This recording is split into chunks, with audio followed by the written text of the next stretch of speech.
জয় ঠাকুর। শ্রী শ্রী রামকৃষ্ণ পুঁথি দ্বিতীয় খণ্ডের অন্তর্গত তীর্থ পর্যটন এই অধ্যায় থেকে আমাদের পাঠ চলছিল। আজ আমরা এই অধ্যায়ের 20তম দিন পাঠ করব। পৃষ্ঠা সংখ্যা 153 কিছু অংশ থেকে 154 কিছু অংশ পর্যন্ত। আজ 251 পর্ব পাঠ চলছে। এর আগের পাঠে আমরা দেখেছি ঠাকুর বৃন্দাবন থেকে গঙ্গা মায়ের আশ্রম থেকে কলিকাতায় আর ফিরে আসতে চাইছেন না। মথুরবাবু খুব বিপদে পড়েছেন। কি করতে স্ত্রী বুদ্ধির দ্বারা প্ররোচিত হয়ে ঠাকুরকে নিয়ে বৃন্দাবনে এলেন, তিনি এখন তাই ভাবছেন। বৃন্দাবনের লোকে যে ধন প্রার্থনা করেন এসে, সেই ধনকে তিনি নিজে তার ঘরে আবদ্ধ করে রেখেছিলেন। সেই প্রভুকেই এখন বৃন্দাবনে বেড়াতে এসে এমন হয়েছে সেই প্রভু বৃন্দাবনে থেকে যেতে চাইছেন, বাড়ি আর যেতে চাইছেন না, এরকম অবস্থা।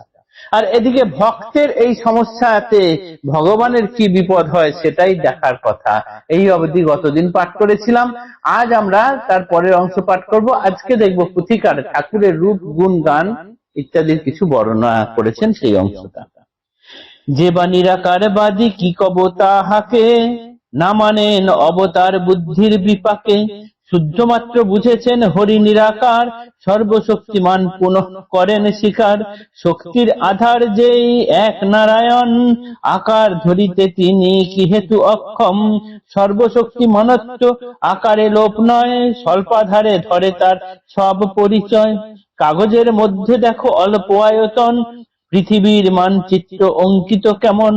দীর্ঘ প্রস্থে আধাত আধারের মাঝে, তাহার খবর পায় সেই যেই যাহা খুঁজে। সেই মতো পরিমিত আকার ভিতর, সোনার অক্ষরে লেখা সকল খবর। পুথিকার এখানে সাকার, নিরাকার ইত্যাদির কথা বলছেন। ঠাকুর এখন শরীর ধারণ করে আছেন, অল্প এইটুকু নরদেহ, এর মধ্যে অসীম শক্তিধারী সর্বশক্তিমান ঈশ্বর কি করে লুকিয়ে থাকতে পারেন?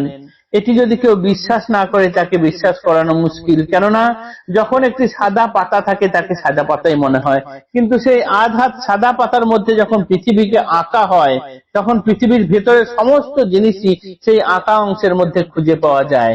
সেই জন্য তার ভেতরে সব কিছু স্পষ্ট অক্ষরে লেখা থাকে। তাই যিনি সর্বশক্তিমান তিনি চাইলেই যে কোনো আকারের মধ্যে তিনি তাকে সবটাই প্রকাশ করতে পারেন। আকার নিয়ে সেরকম বিভ্রান্ত হওয়ার কোনো কারণ নেই। আরে অবিশ্বাসী মন, কি কব তোমারে, চরাচর সৃষ্টি স্থিতি বদন বিহুবরে। সৃজন পালন নাশ যে শক্তির কাজ, মূর্তিমান সদা করে শ্রীঅঙ্গে বিরাজ। টলটল বসুন্ধরা থর থর কাঁপে, একবার শ্রীপ্রভুর চরণের চাপে। লীলা হেতু নররূপ আকার ধারণ, আছে রোগ শোক তাপ নরেরও মতন। যেমন মানুষ তাই কিন্তু নহে নর, লীলা মানে কিবা বুঝো খেলা নামান্তর। সাজ কাজ অবিকল নরের মতন, ভিতরে সুগুপ্ত বিশ্বপতির লক্ষণ। নগর ভ্রমণে যথা নবাবের রীতি, রূপান্তর ছদ্মবেশ বণিক প্রকৃতি।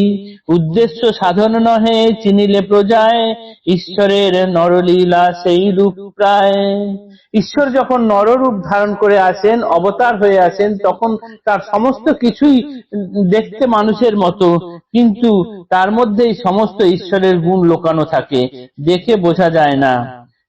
কেননা ঈশ্বর মানুষের রূপ ধারণ করলে তাতে রোগ শোক তাপ ইত্যাদি সবকিছু মানুষের মতোই, কিন্তু লীলা করার জন্য তিনি এই খোলটা মাত্র পাল্টে এসছেন। যেমন নগর ভ্রমণ করতে গেলে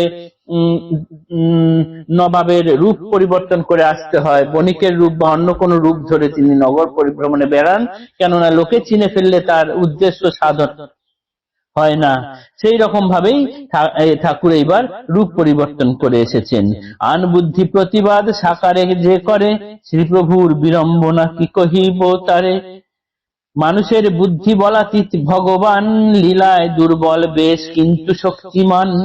বুঝেছ কি কথা মন, বলি বলে কারে, বল সত্ত্বে বল যে বা সংবরিতে পারে। সর্বসহা ধরো ধরো ধরা ধরো উপমা যেমন, ঈষৎ নড়িলে অঙ্গ কি হয় ঘটন।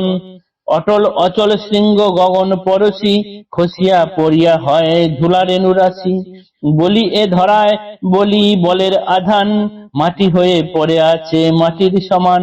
ততোধিক কত বলিস শ্রীপ্রভু আমার, কত লোকে কত বলে করে অত্যাচার, না কহেন কোনো কথা সব সংবরণ, কখনো না শুনি এক বর্ণ উচ্চারণ, অত্যাচারী এই যায় করি অত্যাচার, পুনঃ দর্শনে তারে আগে নমস্কার।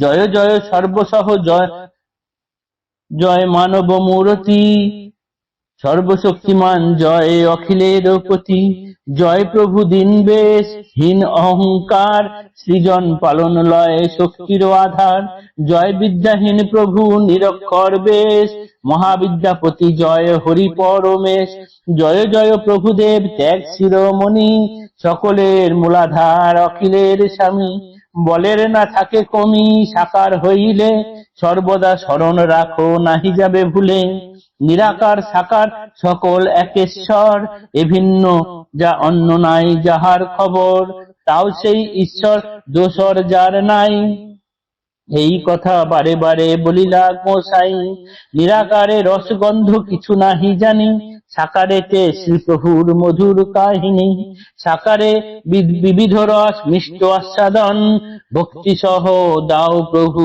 সেবিতে চরণ। তাহলে শ্রীপ্রভু নরদেহ ধারণ করে এলেও তিনি কিন্তু বলি অর্থাৎ বলশালী। এই কিরকম বলশালী না, এই পৃথিবীর মতো বলশালী।